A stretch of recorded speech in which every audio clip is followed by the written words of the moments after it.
Subversion is the term, if you look in a dictionary or criminal code to that matter, usually is explained as a part of activity to destroy things like religion, government, system, political, economical system of a country. And usually it's linked to espionage and such romantic things as blowing up bridges, sidetracking trains, cloak and dagger activity in Hollywood style. What I'm going to talk about now has absolutely nothing to do with the cliché of espionage or KGB activity of collecting information. So the greatest mistake or misconception, I think, is that whenever we are talking about KGB, for some strange reason, starting from Hollywood movie makers to professors of political science and quote-unquote experts on Soviet affairs, or Kremlinologists as they call themselves, they think that the most desirable thing for Andropov and the whole KGB is to steal blueprints of some supersonic jet, bring it back to Soviet Union and sell it to the Soviet military-industrial complex. It's only partly true. If we take the whole time, money, and manpower that the Soviet Union and KGB in particular spends outside of USSR border, we will discover, of course there are no official statistics unlike with CIA or FBI, that the espionage as such occupies only 10 to 15% of money, time, and manpower. 15% of the activity of KGB. The rest, 85%, is always subversion. And unlike a dictionary of English, Oxford Dictionary, subversion in Soviet terminology means always a destructive, aggressive activity aimed to destroy the country, nation, or geographical area of your enemy. So there's no romantics in there, absolutely. No blowing up bridges, no microfilms in Coca-Cola cans, nothing of that sort. No James Bond nonsense. It's most of this activity is overt, legitimate, and easily observable if you give yourself time and trouble to observe it. But according to the law and law enforcement systems of the Western civilization, it's not a crime. Exactly because of misconception, manipulation of terms. We think that subverter is a person who is going to blow up our beautiful bridges.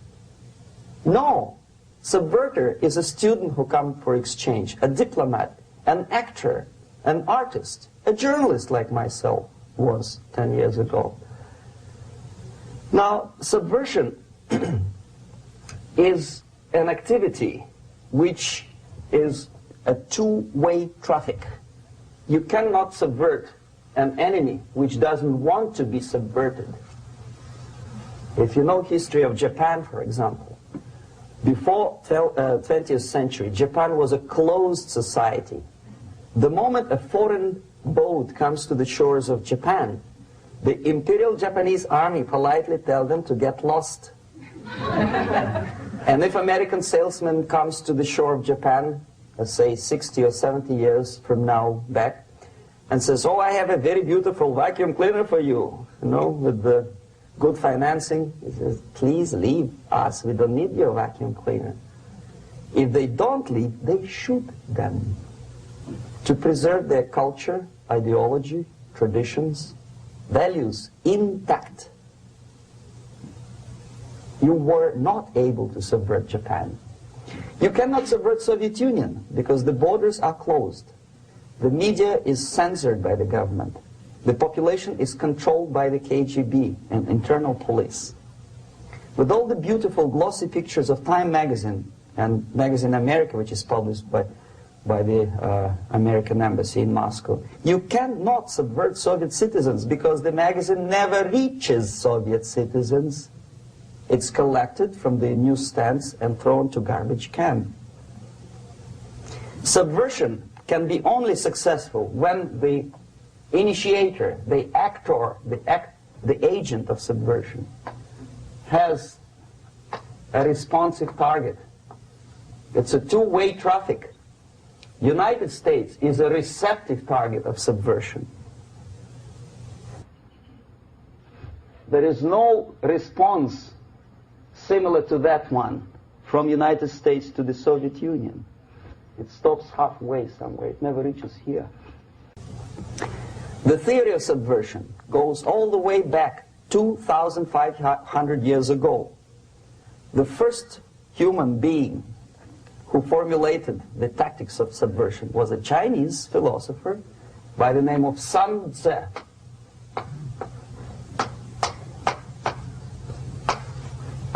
2,500 years BC. He was an advisor for several imperial courts in ancient China. And he said, after long meditation, that to implement state policy in a warlike manner, it's the most counterproductive, barbaric, and inefficient to fight on a battlefield. You know that war is continuation of state policy, right? So if you want successfully to implement your state policy and you start fighting, this is the most idiotic way to do it. The highest art of warfare is not to fight at all,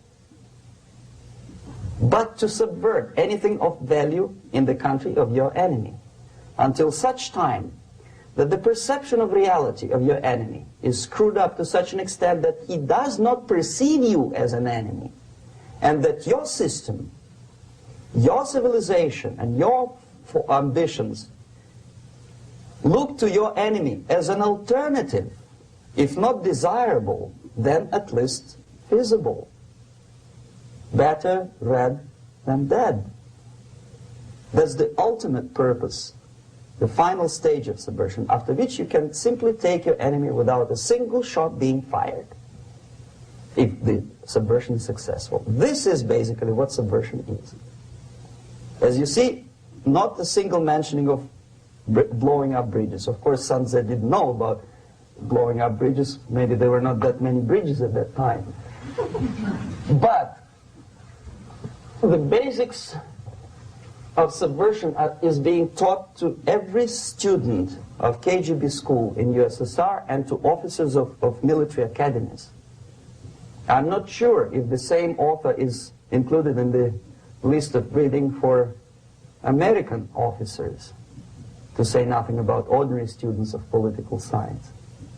I had difficulty to find the translation of Sun Tzu in the library of a university in Toronto and later on here in Los Angeles. But it's a book which is not available. It is forced to every student in USSR.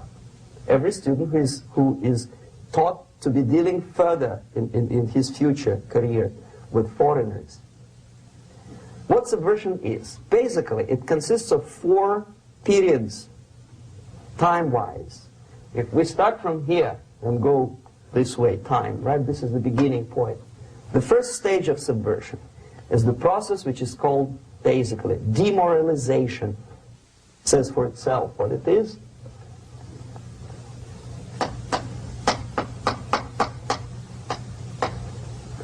It takes from, say, 15 to 20 years to demoralize a society. Why 15 or 20 years?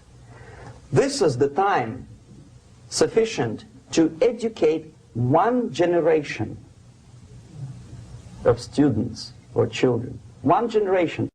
One lifetime span of a person, a human being, which is dedicated to study, to shaping up the outlook, ideology, personality. No more, no less. Usually it takes from 15 to 20 years. What it includes? It includes influencing, or by various methods, infiltration, propaganda methods, direct contacts, doesn't really matter. I will describe them later. Of various areas where public opinion is formulated or shaped. Religion, educational system, social life, administration, law enforcement system, military, of course, and labor and employer relations, economy. Okay? 5 areas. I will not write them down because we will not have enough space. Sometimes when I describe all the methods, students ask me question, are you sure this is the result of the Soviet influence? Not necessarily. You see, the tactic of subversion, about which I'm talking, is similar to the martial art, the Japanese martial art. If some of you are familiar with that tactic, probably you will remember that if an enemy is bigger and heavier than yourself, it would be very painful to resist his direct strike. If a heavier person wants to strike me in the face, it would be very naive and counterproductive to stop his blow. The Chinese and Japanese judo art tells us what to do. First to avoid the strike, then to grab the fist and continue his movement in the direction where it was before, right? Until the enemy crashes in the wall. You see? So, what happens here? The target country obviously does something wrong. If it's a free democratic society, there are many different movements within the society. There are obviously, in every society, there are people who are against this society. They may be simple criminals, ideologically in disagreement with the state policy, conscientious enemies, simply psychotic personalities who are against anything, right? And finally, there are a small group of agents of a foreign nation, bought, subverted, recruited, right? The moment all these movements will be directed in one direction, right? This is the time to catch that movement and to continue it until the movement forces the whole society into collapse, into crisis, right? So that's exactly the martial art tactic. We don't stop an enemy. We let him go. We help him to go in the direction we want them to go. Okay? So, on the stage of demoralization, obviously there are tendencies in each society, in each country, which are going to opposite direction from the basic moral values and principles. To take advantage of these movements, to capitalize on them, is the main purpose of the originator of subversion. So we have religion, we have education, we have social life, we have power structure, we have labor relations, unions, and finally we have law and order. 1, 2, 3, 4, 5, 6. Okay? These are the areas of application of subversion. What it means exactly?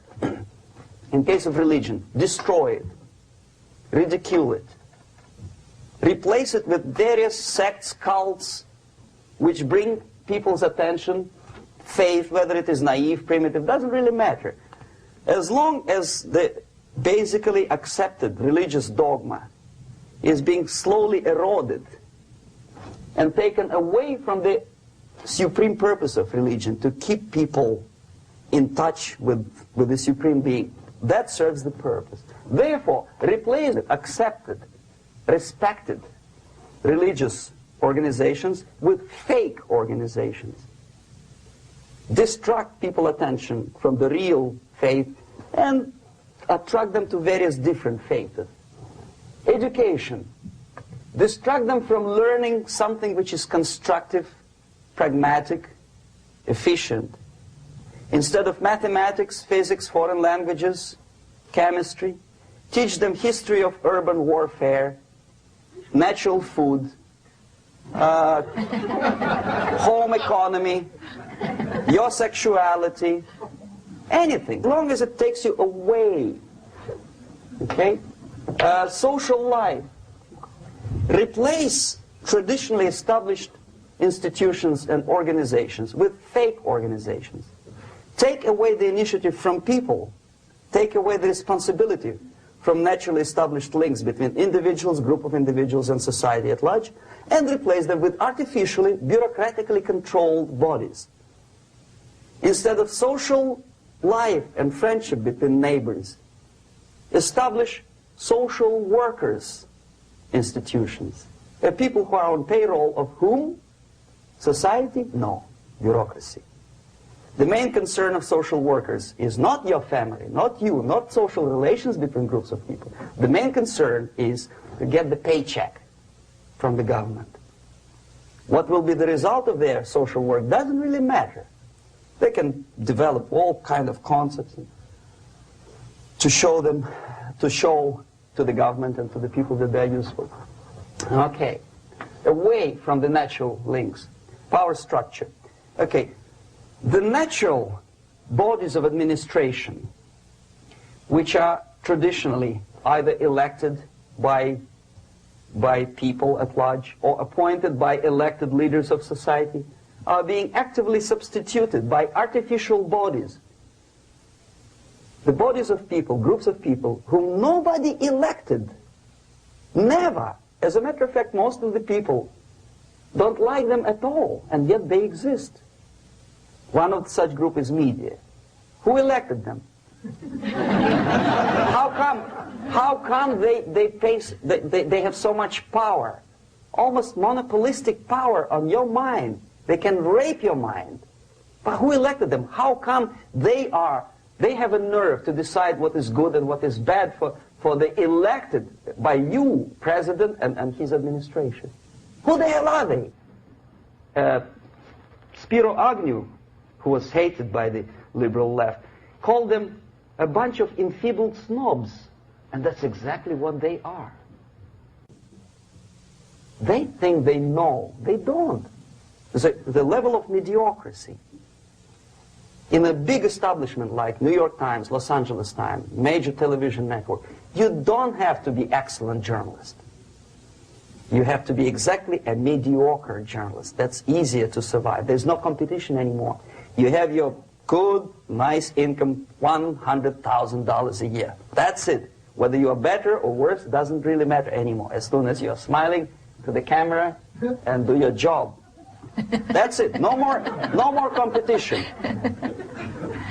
Power structure slowly is eroded by the bodies and groups of people who do not have neither qualification nor the will of people to keep them in power, and yet they do have power. Okay. Together with that, there is another process. Law enforcement, law and order organization and structure is being eroded. For the last 20, 25 years, if you see old movies and new movies, you can see that in new movies, a policeman, an officer of the United States Army looks dumb, angry, psychotic, paranoid. A criminal looks nice, kind of, well, he smokes hash and shoots the whatever drug, but basically he's a nice human being. He's creative. And he's unproductive only because society oppresses him. Whereby a general of Pentagon is always, by definition, a war maniac. A policeman is a pig, rude policeman.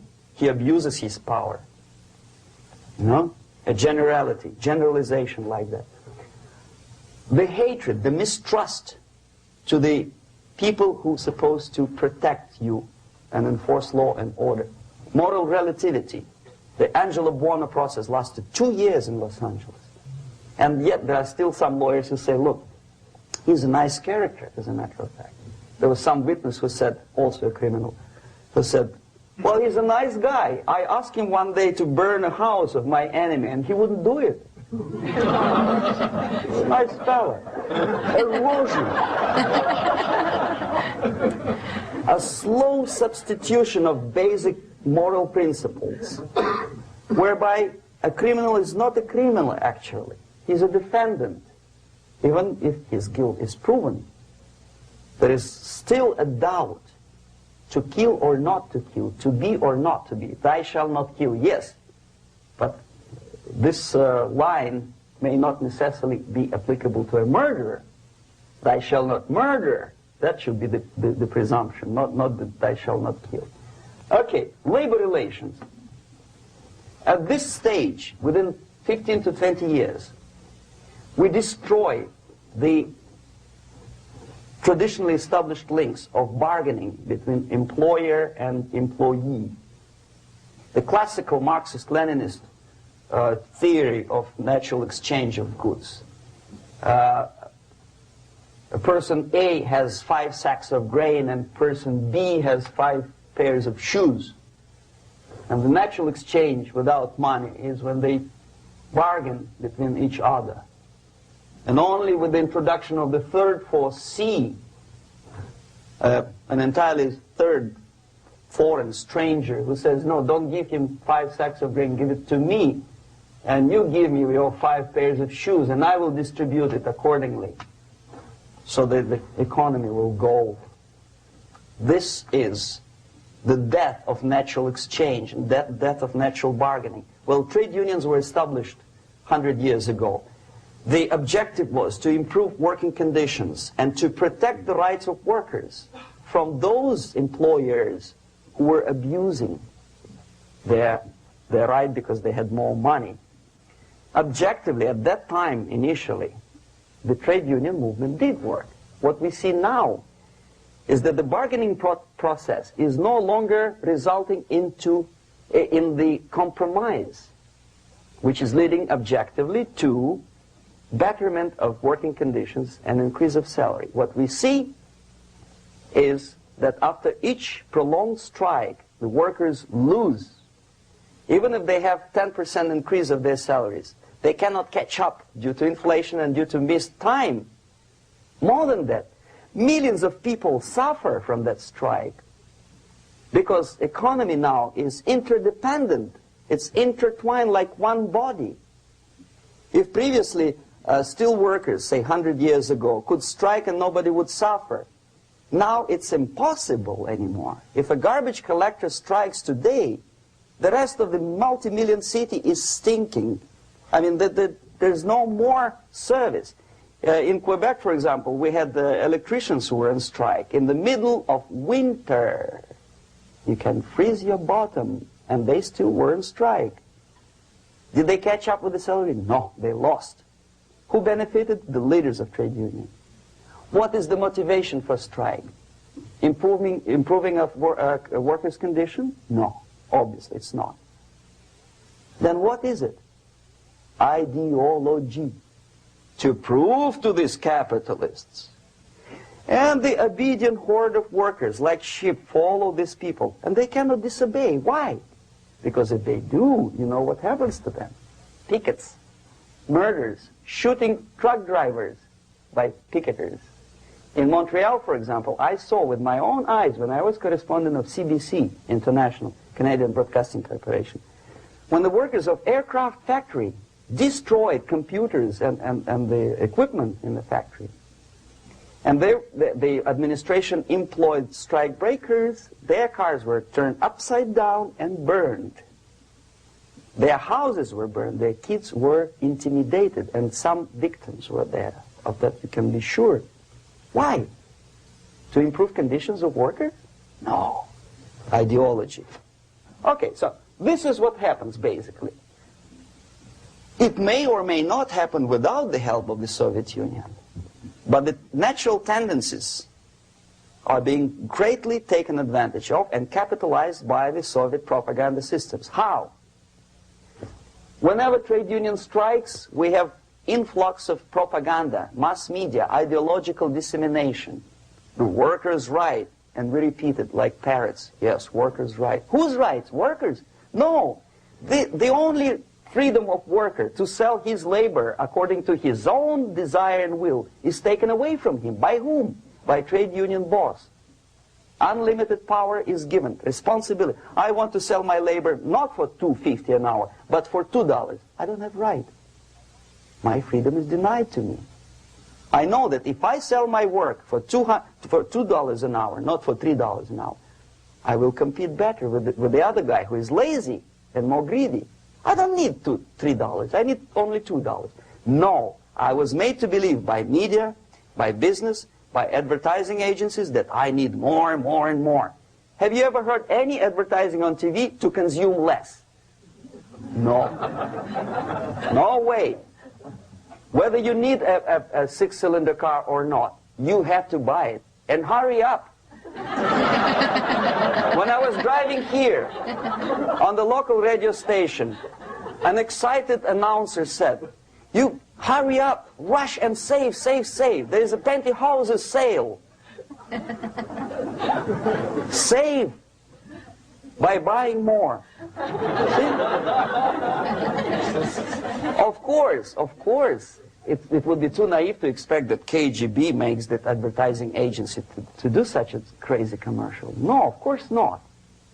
But what we did when I was working for Novosti Press, we would snow plow editorial offices, student organizations, religious groups with literature of class struggle. If not directly Marxism-Leninism propaganda, then a propaganda of the legitimate aspirations of working class, betterment of life, equality. Equality, mind you.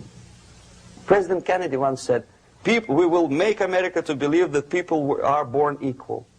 Are people born equal? Is there any mentioning in the Bible or any other holy scripture in any religion, if you don't believe me, go to the library and check it. There is not a single word about equality. Just the opposite. By your deeds, God will judge you. What you do is important. The merit of your personality. You cannot legislate equality. If you want to be equal, you have to be equal. You have to deserve it. And yet we build our society on the principle of equality. We say people are equal. We know it is false. It's a lie. Some people are tall and stupid. Others are short, bold, and clever.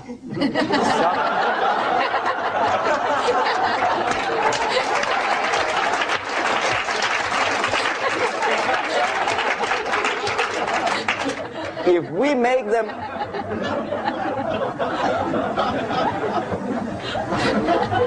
make them equal by force,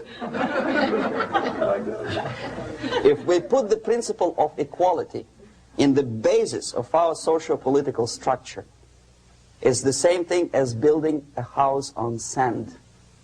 Sooner or later it will collapse, and that's exactly what happens. And we, as Soviet propaganda makers, are trying to push you in the direction which you go yourself. Equality, yes, equality. People are equal. Land of equal opportunities. Is it true or not? Think about it. Equal opportunities. Should there be equal opportunities? For me and for a lazy bastard who comes here from some other country and immediately registers as a welfare recipient benefits? I never received a single dollar. No, sorry, I did receive once. But I never applied for welfare. For the 13 years, I took any job. Security guard, journalist, taxi driver, anything. Well, I was restless, but some people don't like it. They immediately. So why should we have equal opportunities? Why? The equal opportunity to excel. Equal opportunity in equal circumstances, yes, but we know people are different. To excel, yes, provided we reach the same level of excellency, perfection, which is hypothetical, distant future. Yes, maybe. But we know perfectly well that even with the best intentions, people could not be equal. Why should we have equality in the, say, legal system? Myself, I'm considering myself a law-abiding citizen, and a person who comes here to rob and shoot, say, the United States administration under Carter imported thousands of Cuban criminals. They were non-criminals, yet they were accepted. Do you think it's fair if myself and my wife from Philippines, who work like horse as a lab technician in a hospital should have the same rights as a criminal from Cuba? Why? And yet we repeat as parrots, equality, equality, equality. And the Soviet propaganda system helps us to believe that equality is something which is desirable. Democracy, as it was established by fathers of this country, of this system in the last century, is not equality. It's the system where different people, unequal people, have a chance to survive and help each other in constant competition, in constant perfection, not in equality, which is superimposed from a godfather or nice person in Washington, D.C. And the absolute equality exists in Soviet Union, quote-unquote equality. Everybody is equal in dirt, except some people are more equal than the others in Politburo. So, the moment you bring a country to the point of almost total demoralization, when nothing works anymore, when you are not sure whether it is right or wrong, good and bad, but there's no division between evil and good, when even the leaders of church sometimes say, well, violence for the sake of justice, especially social justice, is justified in countries like Nicaragua, El Salvador, well, maybe Rhodesia, and we listen to them and say, yeah, probably it's true. Is it true? No, it is not true. Violence is not justified, especially for the sake of quote-unquote social justice introduced by Marxist-Leninists, that is my former colleagues from Novosti Press Agency. Okay, so we reached that point. The next step is destabilization.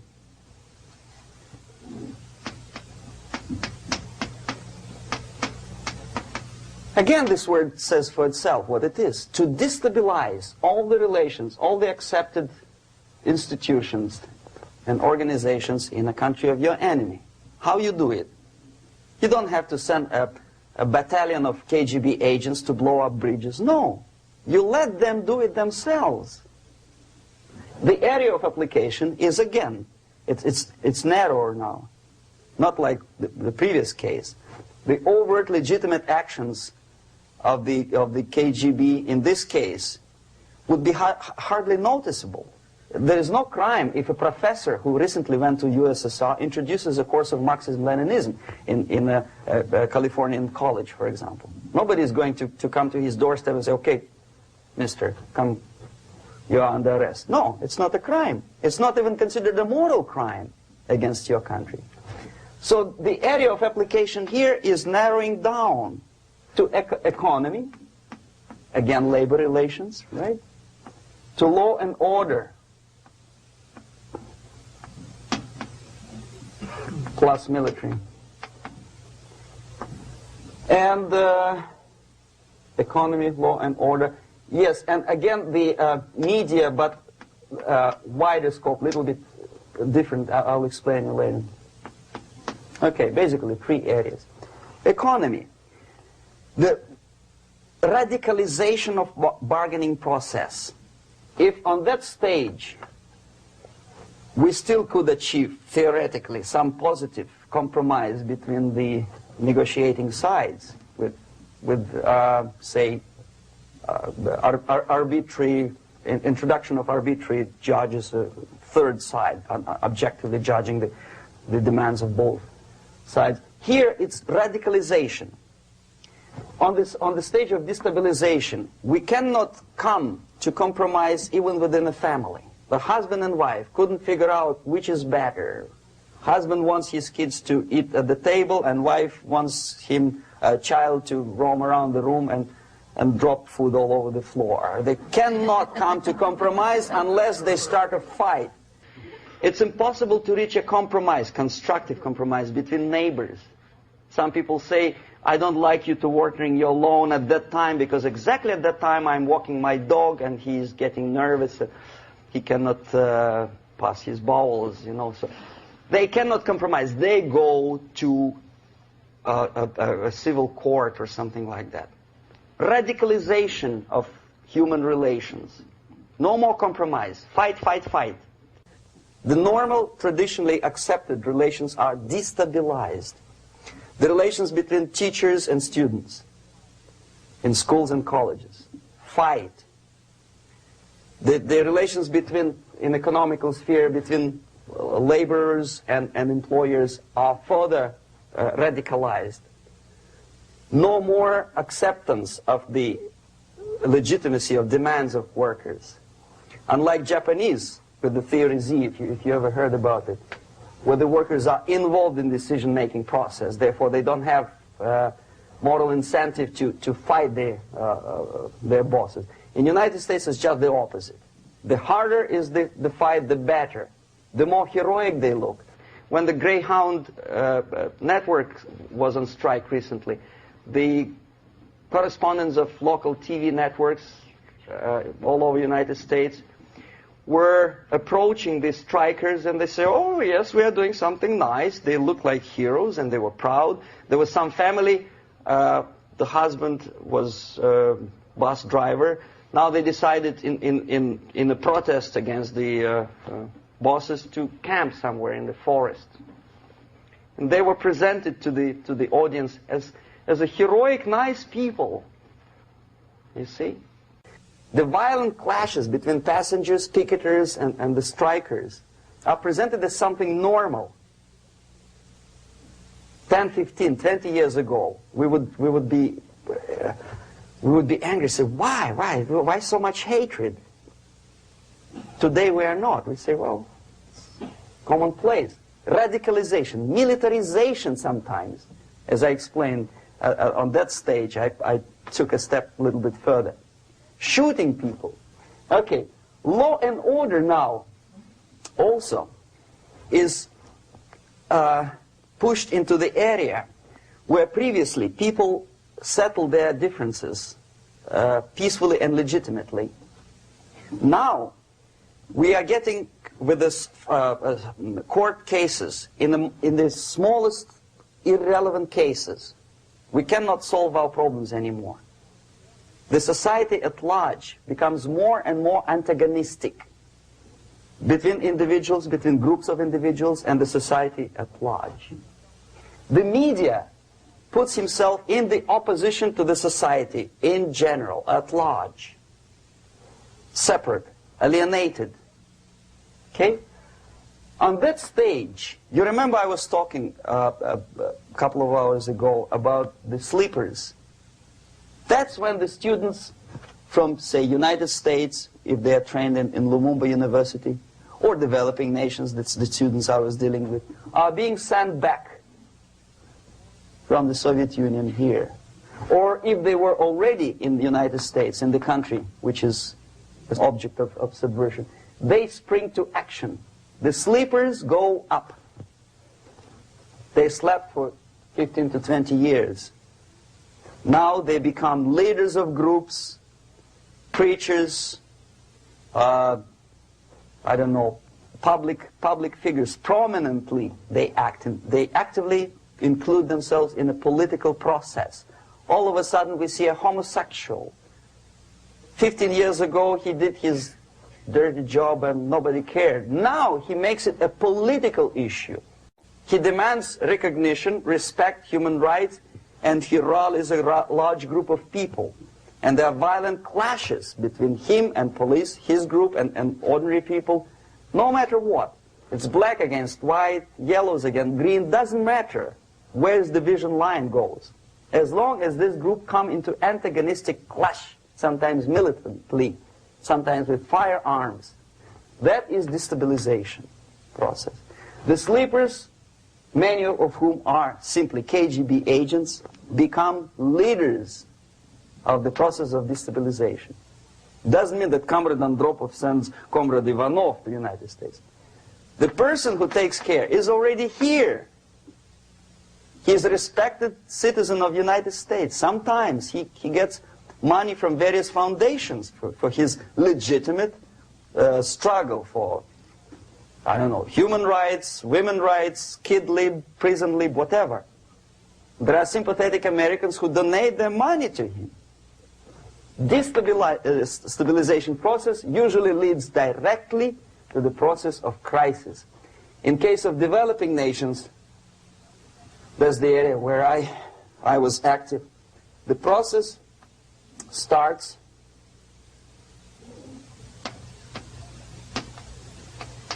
when the legitimate bodies of power, the social structure collapse. It cannot function anymore.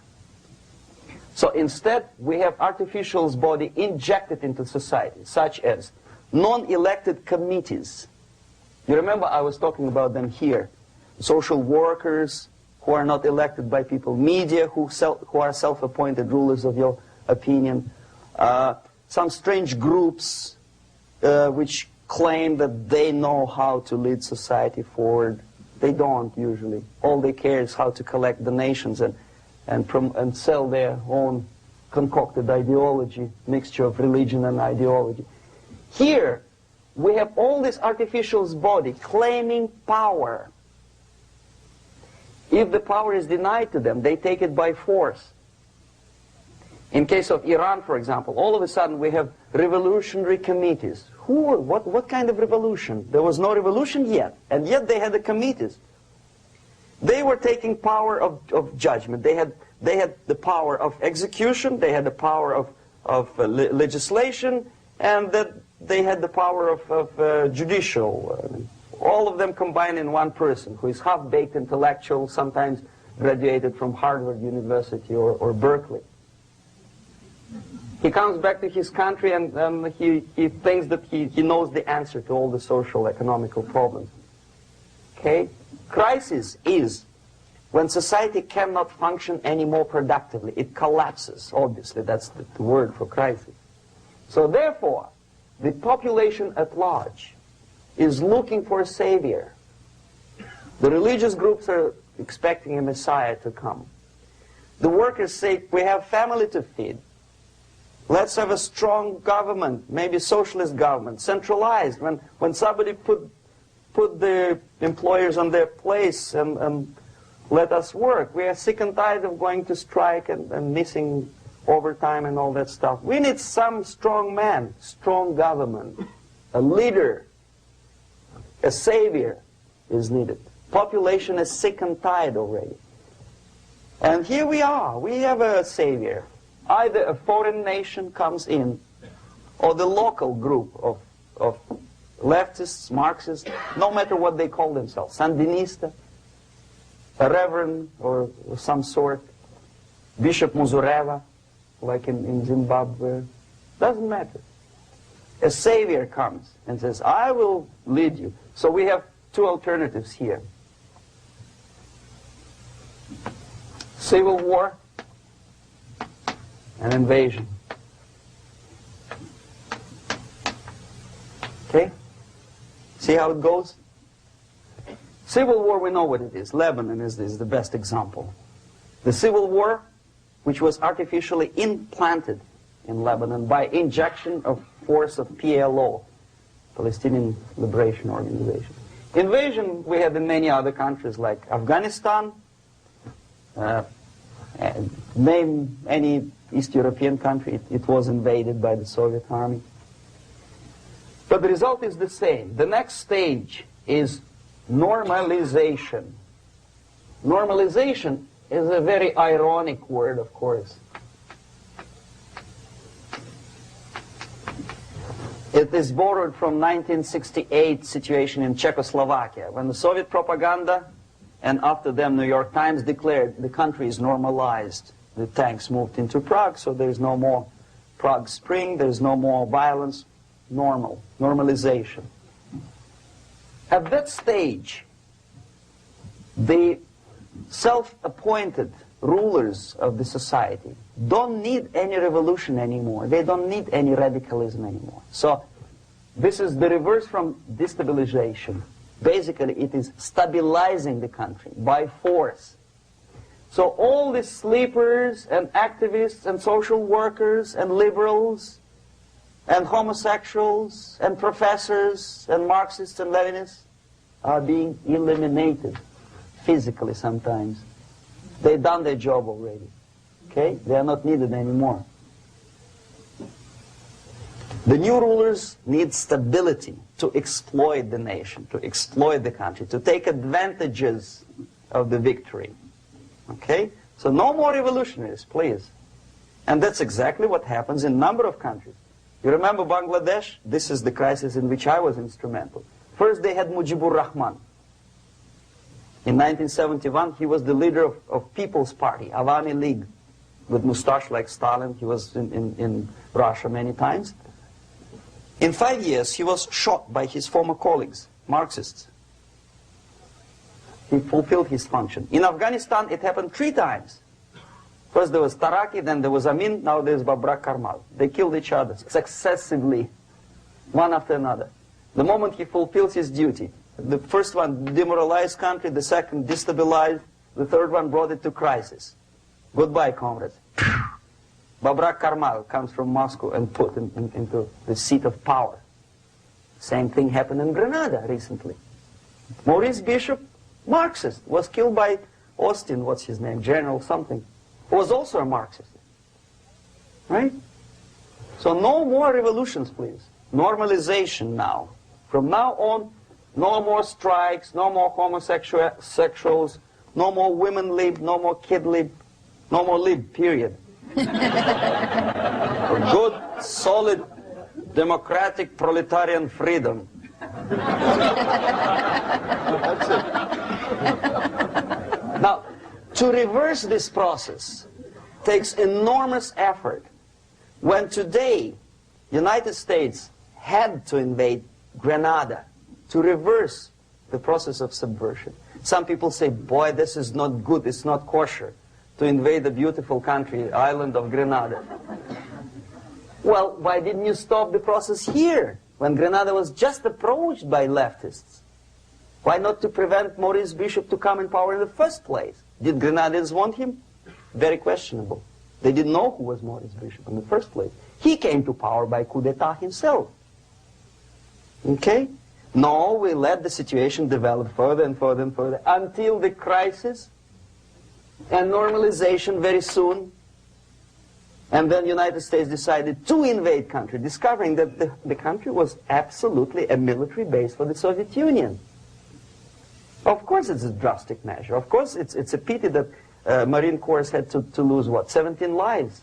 Very bad. Why not to stop the process before it comes to crisis? Oh no, intellectuals will not let you. It's interference into domestic affairs. They are very careful not to let American administration to interfere in domestic affairs of Latin American countries. They don't mind Soviet Union interfere in these affairs.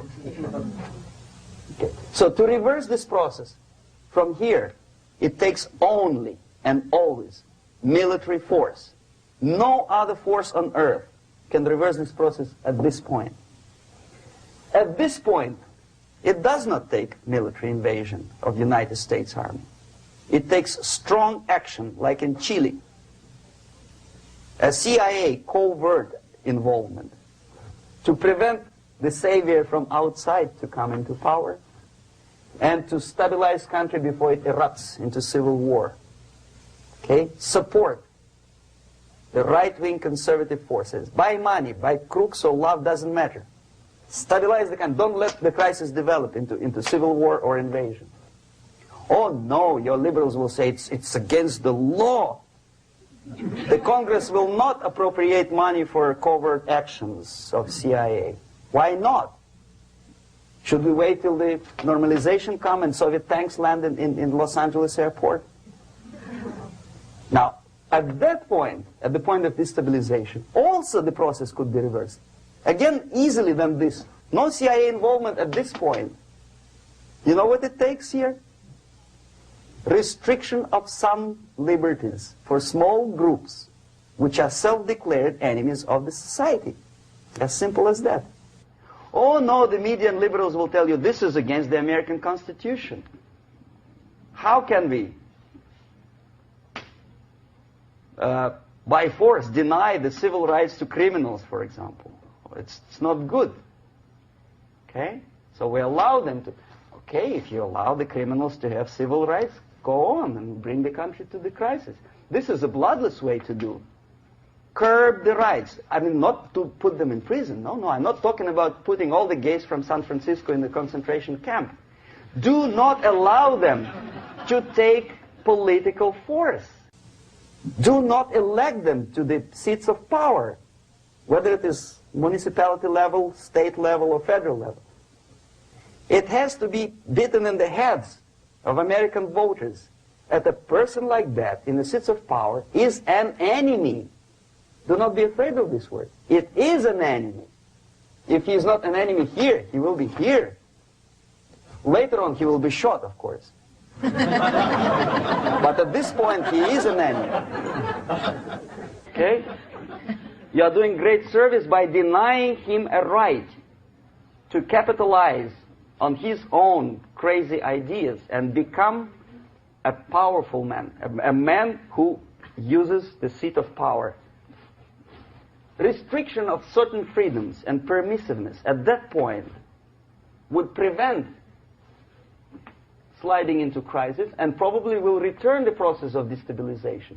To curb unlimited power, monopolistic power of trade unions, here, at that point, would save economy from collapsing. To introduce a law to stop private companies of raping public opinion's mind in the direction of consumerism. No company must have a right to force you into buying more unless you want it. There must be a law. You want to advertise your car? Okay. But not a single mentioning of buying it now and saving money. It must be against the law to force people to consume more. Self-restraint. Previously, before this process started, the self-restraint was a business of church, religion. Because our preachers, the fathers of church, would tell us, material values are good, but it's not the prime function of human being. Because you have to live with something. Obviously, the design for our life is not to consume more deodorants. There must be something greater. If such a complicated instrument as human body was created, obviously there must be some higher purpose for that. And it's very easy to avoid destabilization by denying the greedy companies one little freedom, one little liberty, forcing you into turning yourself into processors of unwanted products and goods. They turn you into machines, like the worm who there's inlet and outlet. So, and how long an average appliance lasts these days? Less than a year. Why? Where's workmanship? Well, we want you to buy more. Okay. Destabilization process could be easily overcome if, as I say, the society, by its own will or after persuasion by the leaders, will come to the idea of self-restraint. It's so hard we want to consume more, but you have to. Unless you will come to this stage, when, as we say in Russia, if Sahara Desert ever becomes a communist state, there will be shortage of sand. So you have to curb your... You have to curb your expectations at this point before it's too late. But no, we don't want to do it. Demoralization process. Again, it's the easiest thing to reverse. First of all, by restricting import of propaganda. The easiest thing to do. Unlimited, unrestrained import of Soviet literature, Soviet journalists, giving Soviet propaganda and ideological agitators equal time on American TV network. It has to be stopped. And it's easy. They won't be offended, mind you. As a matter of fact, they will respect America more. But when my former colleague Vladimir Posner appears on Nightline And Ted Koppel asked him, well, Vladimir, what do you think about this? And what can he think? He is an instrument of propaganda. He thinks what Comrade Andropov tells him to think.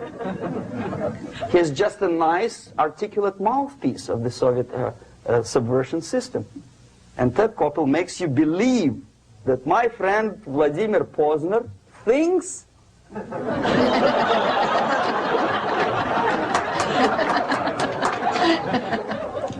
the process of demoralization may not have started at all if at that point the country, which is a recipient of subversion, actively, not violently, but actively, prevents importation of foreign ideology. I don't want America to follow the pattern of ancient Japan. You don't have to shoot every foreigner when it approaches the sacred borders of the United States.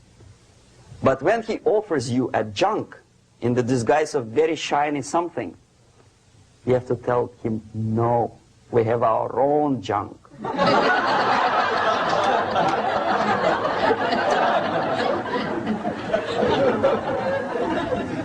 If at that point the society is strong, brave, and conscientious enough to stop importation of ideas which are foreign,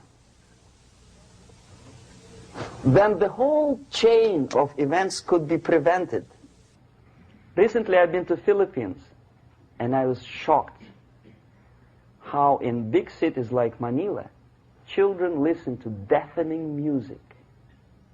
A melodious nation with long traditions of good, nice ethnic music, introduced by Spanish long time ago, maybe 2 centuries, 3 centuries ago, I don't remember how long. All of a sudden listen to musical garbage, blasting their radios at full blast, at full volume. Why? In India, I spent many years watching the reactions of Indians walking out of movie theaters after seeing Hollywood production. They couldn't figure out why Americans are so wasteful. They smash their cars, their shiny cars, every 5 minutes. How come they shoot each other for $500,000? Is it true that they're so obsessed with sex? Can you imagine showing a movie where each 5 minutes there's a copulation on the screen to a country like India with long tradition of respect to these private matters, or to Pakistan? And United States expect these people to respect you? No way. Oh yes, they will see the movie, they'll pay 5 rupees to see that garbage, but they walk out and will tell their kids, don't respect Americans, don't be like Americans. See?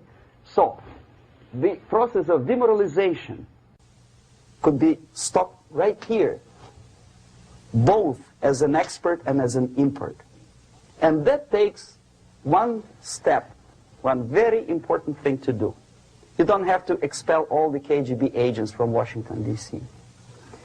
The most difficult and at the same time the simplest answer to the subversion is to start it here and even before, by bringing back the society to religion, something that you cannot touch and eat and put on yourself, but something that rules society and makes it move and preserve it.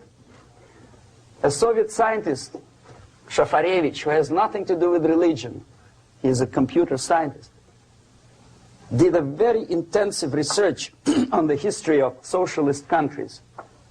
He calls socialist or communist any country with a centralized economy and a pyramidal style of power structure.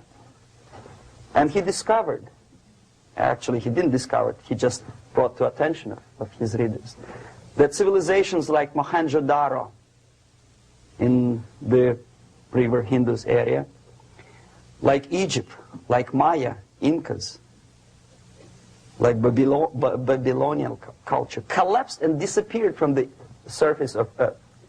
The moment they lost religion, as simple as that, they disintegrated. Nobody remembers about them anymore. Well, distantly. So,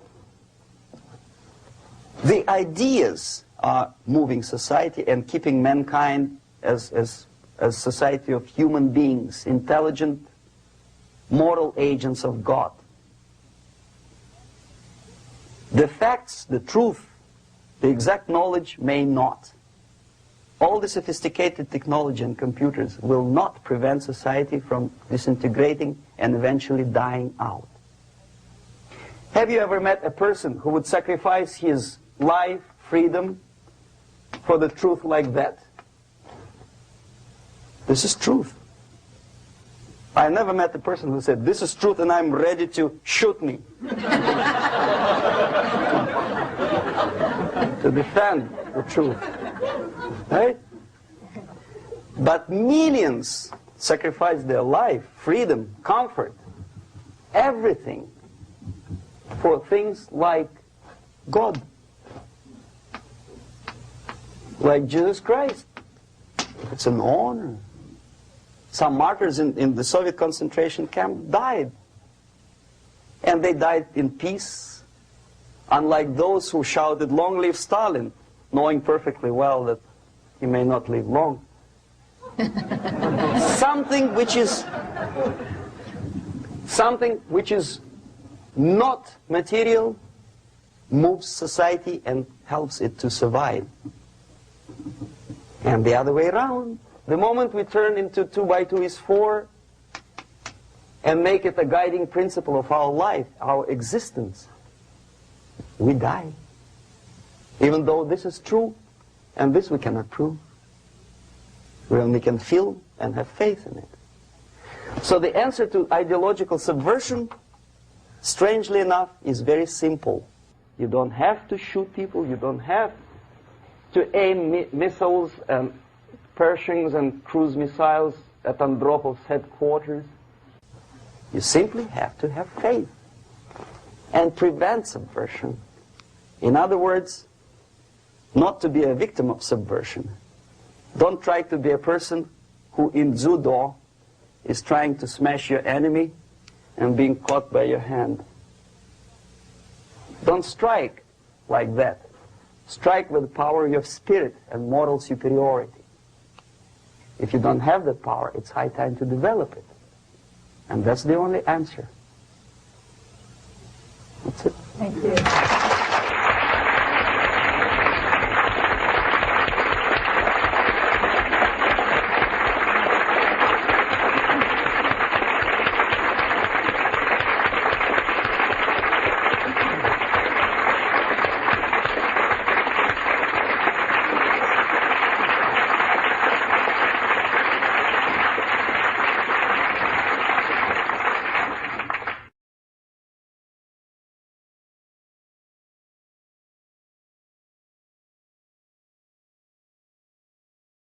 The basic methods are not that much different from activities of any public relation officer from any big company. Say Coca-Cola, I bet. They have their own department of public relations and press relations. But the ultimate goal, the ultimate purpose is different. If Coca-Cola wants to make profit and to sell more Coca-Cola to nations of the world, the Soviet Union, the ultimate purpose of the Soviet system is not to sell anything, least of all ideology, is to destroy the civilization on which the affluence and freedom based, and replace it with a system of total control over life of human beings, the system of total exploitation. That's the ultimate purpose. My specific measures, which I was forced to do, unwillingly of course, but I had to do them just to promote myself further and further, is bribery, corruption, befriending politicians, members of parliament, influential scholars, members of civil service, businessmen. In other words, anyone who has anything to do with shaping of public opinion in the interests of the Soviet foreign policy. That would include a long process which sometimes is unnoticeable to an average person. It's a long-term process which is called ideological subversion. It's unnoticeable as movement of a small hand of a clock. You know it's going around, But even if you watch it intensely, you don't see the movement. The eventual result is befriending these people and trying to get them involved in the activity in the interests of the Soviet foreign policy. The immediate impulse when I learned that the Soviet embassy, Department of Research and Counter-Propaganda, of which I was a deputy chief, is engaged neither in research nor in counter-propaganda. It is a department which is compiling information of private nature on individuals divided in two groups, good boys and bad boys. The sympathetic people were promoted in media and in public life. The people who were opposed to the Soviet foreign policy were blackwashed, blackmailed, and destroyed, first morally and sometimes physically too. Understanding of what I was doing came to me when I looked through a press release of United States Information Service describing an incident in a South Vietnamese city of Hue, captured by communists from Hanoi for 48 hours. Then it was recaptured by United States and South Vietnamese armies, and to their horror they discovered that within 2 nights the communists could manage to round up more than 15,000 people and execute them. Most of these people were either sympathetic to the United States or to the Western culture, or directly involved in activities supporting the United States President in South Vietnam, agents of CIA naturally, even barbers because they know too much. They were executed, and United States intelligence couldn't figure out how could they possibly do it in such a short period of time. Later on they discovered, they found out from several defectors that long before communists occupied that city, there was an extensive, omnipresent network of informers who knew exactly the addresses, the names, the whereabouts of each individual who was later executed.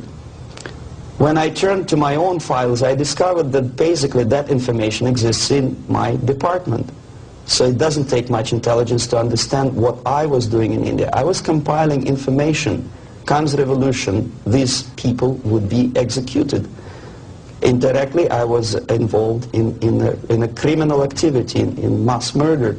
I decided to defect and explain it to Americans, and the response I already described. I was called a paranoid. But I decided to defect and try nevertheless.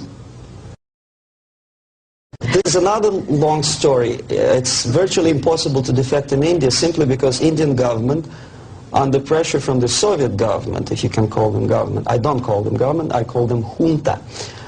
They adopted a law as early as in 61 or 62, after Stalin's daughter defection especially.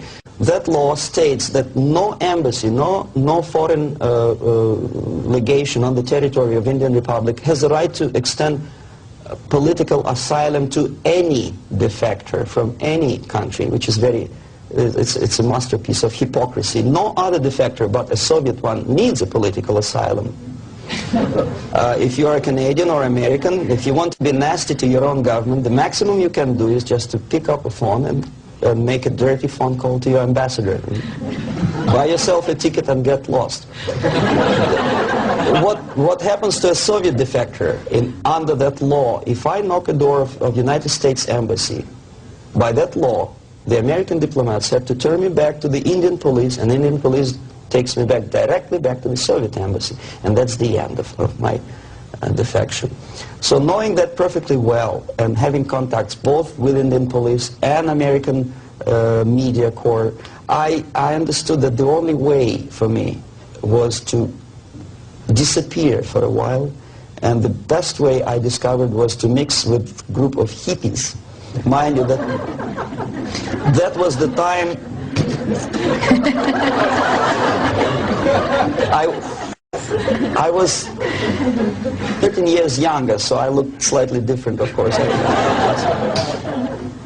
I studied so-called counterculture in India. Sometimes good, sincere young people who wanted to study Oriental mysticism and culture and religion.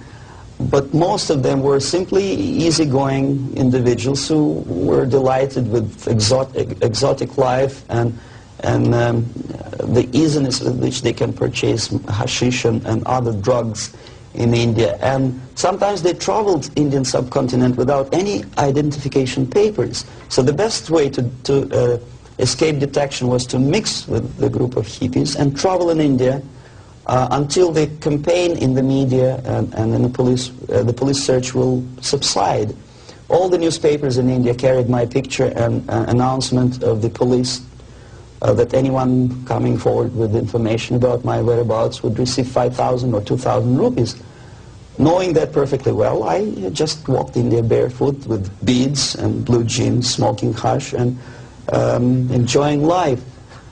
Until I found sympathetic journalists who smuggled me from India to Greece. Mind you, that was a military dictatorship at that time. Then only I approached American CIA, and they helped me to land in Canada as a legit, ordinary immigrant. So now I'm a Canadian citizen, as you can see from my patriotic tie.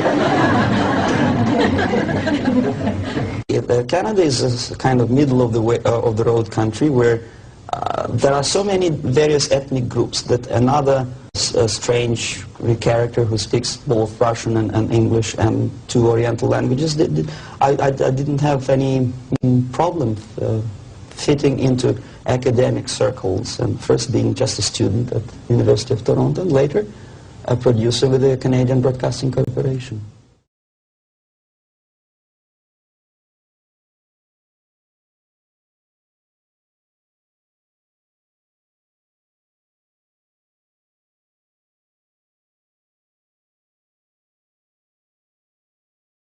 If it's a free, democratic society, there are many different movements within the society. There are obviously, in every society, there are people who are against this society. They may be simple criminals, ideologically in disagreement with the state policy, conscientious enemies, simply psychotic personalities who are against anything. Right? All these movements will be directed in one direction. Right? This is the time to catch that movement and to continue it until the movement forces the whole society into collapse, into crisis. We don't stop an enemy. We let him go. We help him to go in the direction we want them to go. Okay?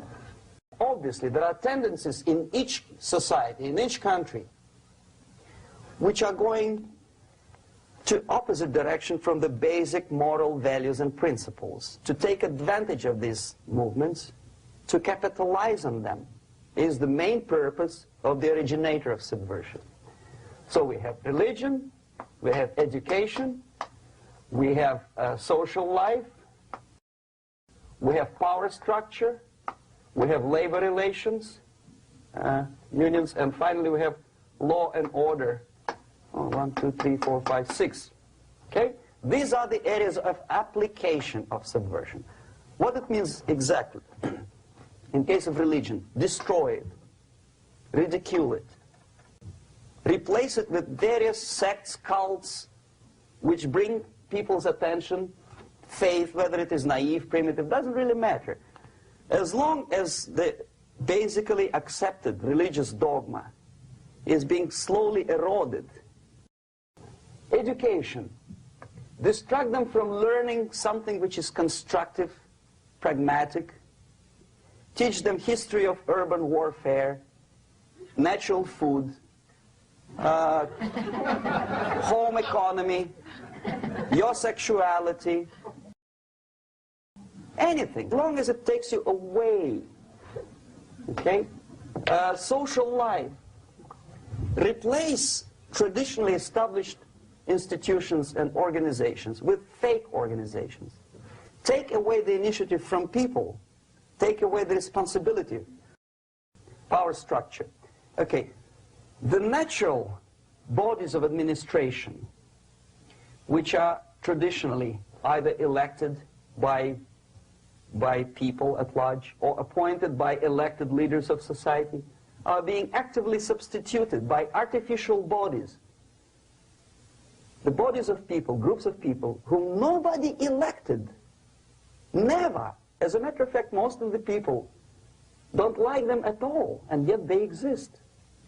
Do not have neither qualification nor the will of people to keep them in power, and yet they do have power. Okay. Together with that, there is another process. Law enforcement, law and order organization and structure is being eroded. For the last 20, 25 years, if you see old movies and new movies, you can see that a policeman, an officer of the United States Army, looks dumb, angry, psychotic, paranoid. A criminal looks nice, and he's unproductive only because society oppresses him. A policeman is a pig, rude policeman. He abuses his power. No? A generalization like that. The hatred, the mistrust to the people who are supposed to protect you and enforce law and order. Moral relativity. Okay, labor relations. At this stage, within 15 to 20 years, we destroy the traditionally established links of bargaining between employer and employee. Millions of people suffer from that strike because economy now is interdependent. It's intertwined like one body. What is the motivation for strike? Improving of workers' condition? No, obviously it's not. Then what is it? Ideology. To prove to these capitalists. And the obedient horde of workers, like sheep, follow these people. And they cannot disobey. Why? Because if they do, you know what happens to them. Pickets. Whenever trade union strikes, we have influx of propaganda, mass media, ideological dissemination. The workers' right. And we repeat it like parrots. Yes, workers' right. To reverse this process, do not elect them to the seats of power, whether it is municipality level, state level, or federal level. It has to be beaten in the heads of American voters that a person like that in the seats of power is an enemy. Do not be afraid of this word. It is an enemy. Strike with the power of spirit and moral superiority. If you don't have that power, it's high time to develop it. And that's the only answer.